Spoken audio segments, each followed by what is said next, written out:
असहाबे कहफ जब हज़रत ईसा अलैहिस्सलाम को अल्लाह करीम ने चौथे आसमान पे बुला लिया ना, तो दिकियानूस नाम का एक बादशाह हुआ बनी इसराइल के अंदर, बड़ा जालिम था।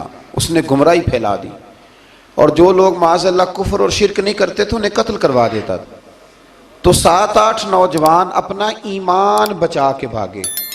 ओहो हो अल्लाह अकबर, सारी दुनिया माल बचा के भागती, वो 7-8 नौजवान अपना ईमान बचा के भागे कि ये हमें कहीं कुफर की तरफ ना लौटा दे। तो जाके एक गार के अंदर चले गए, तो एक कुत्ता भी उनके साथ हो गया। उन्हें कुत्ते को बड़े रोड़े मारे कि ये अगर भौंकेगा, आवाज़ निकालेगा तो हम पकड़े जाएंगे, हमने तो छुपना है। पर उसको ना वलियों से प्यार हो गया था।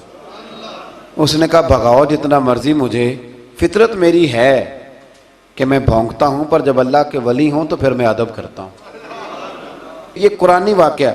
अच्छा, ये ऐन वो वाक़या है कुरान मजीद का कि जो बहुत सारी चीज़ों पर वैसे ही नास है और बहुत सारी ज़ुबानें वैसे ही गुंग हो जाती। तो वो 6-7 लोग थे, वो चले गए गार के अंदर, जाकर उन्होंने पनाह ले ली। बादशाह को पता चल गया कि गार के अंदर है। अच्छा, अल्लाह की कुदरत, जैसे ही दाखिल हुए इन्हें नींद आ गई, ये सो गए। और कुरान मजीद कहता है, कुरान मजीद के ये लफ्ज़ हैं कि कुत्ता गार के मुंह पर बाजू फैला के बैठ गया, गोया अपने मालिकों की खिदमत कर रहा है। अब मियाँ साहब की एक बात कर लें दरमियान में। मियाँ साहब फरमाते हैं, जिन्ना तना विच इश्क न रचिया, कुत्ते होना थी चंगे, और चलो मालिक देकर राखी कर दे, साबर भूखे नंगे। ये देखो ना कि इतना तो उनके अंदर भी कमाल है। अपने ना दोनों बाजू फैला के, कुत्ता भी गार पे बैठ गया। इनको नींद आ गई। बादशाह ने पता कराया, कहाँ भाग के गए? तो कहा वो गार के अंदर है। बादशाह कहने लगा कि इनकी सजा ये है कि एक दीवार चुन दो गार के मुंह में, गार कोई बंद कर दो। जिस बंदे की ड्यूटी लगाई ना गार चुनने की, बंदा बड़ा नेक था, इसको दीवार बनाने का जिम्मा दिया। उसने ना दीवार भी बनाई और एक तख्ती पे ना सब के नाम लिखे, और वो तख्ती एक संदूक में रख के वहां बंद कर दी। और उसी तरह की एक तख्ती, उसके नीचे लिखा कि एक तख्ती इनके नामों की ना मैं माले खजाना में भी बंद कर रहा हूं। अल्लाह तबारक व तआला की कुदरत के 300 साल तक सोए रहे। 300 साल के बाद इस तरह हुआ कि हुकूमतें बदल गईं। बैदरूस नाम का एक बादशाह आ गया, वो बड़ा नेक दिल था। उसने हर तरफ हज़रत ईसा अलैहिस्सलाम की शरीयत का फिर से नारा बुलंद किया। अब ना कुछ लोग ऐसे थे जो मुनकर हो गए थे कि मरने के बाद दोबारा कैसे उठेंगे। बादशाह एक दिन हुजरे में गया, जाके दुआ मांगी, या अल्लाह कोई ऐसी बात दिखा जिससे लोगों का ईमान पक्का हो जाए। इस तरह के भी बादशाह हुआ करते थे। तो रब करीम ने कहा, मैंने तो पहले एक राज छुपा के रखा हुआ है, खोल देते हैं। उसने दुआ मांगी और इधर क्या मामला हुआ, एक चरवाहा बकरियां चराने वाला वहां से गुजरा।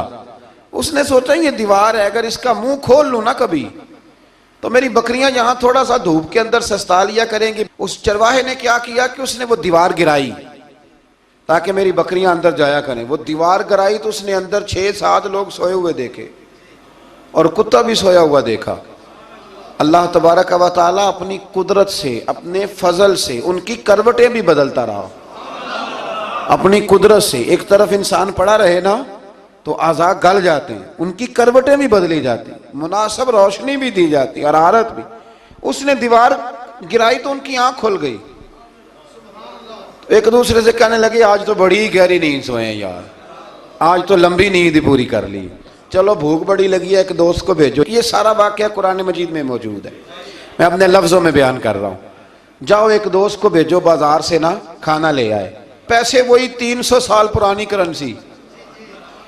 वो जब नान भाई की दुकान पे गया ना सामान लेने, उसको पैसे दिए तो नान भाई ने हाथ पकड़ लिया, कहने लगा, मियाँ तू किधर से आया, ये कौन से पैसे? उसने कहा, पैसे काहे के, मैं भी सोच रहा हूँ कि हालात बदले बदले हैं, सारे हजरत ईसा का कलमा पढ़ रहे हैं, माहौल और है। उसने कहा, तेरे हाथ कोई खजाना लग गया है। ये तो हम नाम सुनते थे कि यहाँ कोई दिकियानूस नाम का बादशाह है, कोई खजाना, बता कहाँ से लिए। शोर हुआ, हाकिम शहर तक खबर पहुंची, बादशाह तक पहुंची। उसने बताया कि भाई हम तो दिकियानूस के डर से भागे हैं, कल भागे हैं या आज सवेरे, इतना ज्यादा हमें पता नहीं, कल या आज सवेरे बस ना।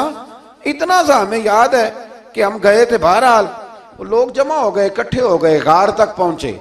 अब जो गार के अंदर थे वो पता कहते कहते हैं लगता है हमारा दोस्त पकड़ा गया है। पकड़ा गया है तो अब बंदे जमा हो, वो अंदर डर रहे थे, तस्बीह कर रहे थे, अल्लाह को याद कर रहे थे। इधर ये पहुंच गया जब उन लोगों ने ये जीता जागता रब के फजल का नमूना देखा और बादशाह ने कहा कि ये क्या है। संदूक खोला तो उसके अंदर वो तख्ती लिखी थी कि ये इनके नाम है, ये दिकियानूस से डर के भागे हुए हैं, यहाँ ये सो रहे हैं और इसी की एक तख्ती मैंने फलां जगह भी दफन किया, वो तख्ती भी वहां से निकल आई। अब सब लोगों की आंखों में आंसू आए और सब कहने लगे ला इलाहा इल्लल्लाह, ला इलाहा इल्लल्लाह, ला इलाहा इल्लल्लाह। सब कहने लगे इन्नल्लाह अला कुल्ली शैइन कदीर। जब उनकी बात पूरी हो गई, लोगों के ईमान पुख्ता हो गए, तो असहाबे काफ कहने लगे कि हमें अब इजाजत है, हम फिर दोबारा गार में जाते हैं। वो गार में गए तो रब ने फिर उन्हें मौत अता फरमाई, नींद अता फरमाई, तोहफा दिया। बादशाह ने फिर उसके आगे दीवार बनाई और वहां बादशाह ने एक मस्जिद तामीर करा दी, लोग जियारत करने जाते। ये असहाबे काफ का जिक्र है। अब यहाँ हमारे मुफस्सिरीन ने लिखा है कि वो जो कुत्ता था ना वो भी साथ ही था। अल्लाह क़यामत वाले दिन उसे इंसानी, या तो इंसानी शक्ल मिलेगी या जैसे रब का फजल होगा रब करीम उसे भी जन्नत अता फरमाएगा।